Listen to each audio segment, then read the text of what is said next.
மலைக்கு உண்டானதை தேடி போகணும்னு நினைக்கிறேன், கொண்டு வந்து சேர்த்து வைக்கணும்னு நினைக்கிறேன். அந்த வீட்டில் விவகாரமாக நிற்கிது.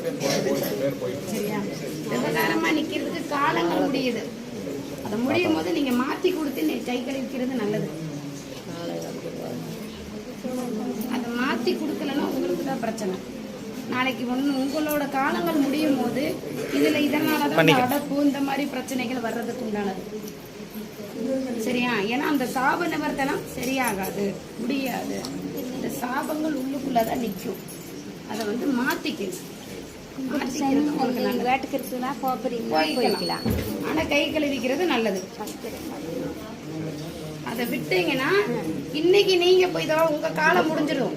ஆனா உங்களுக்கு அப்புறம் உங்க தலைமுறைக்கு, உங்க பேரன் பிள்ளைங்க, உங்க தலைமுறைக்கு அது பாதிக்கும். அவங்க நாளைக்கு அந்த இடத்தோட கை கழுவிக்கிட்டு உள்ளுக்கு போயிட்டு வந்துகிட்டு இருக்கும் போது அவங்களுக்கு பாதிக்கும். இதனாலதான் தலைமுறை சாபம்னு சொல்றதுக்கு உண்டான வழி. புரியுதா?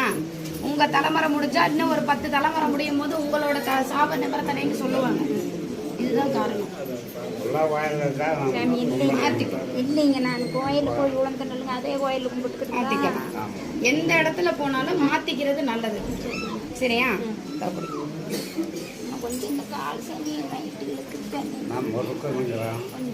பெரிய காலையில்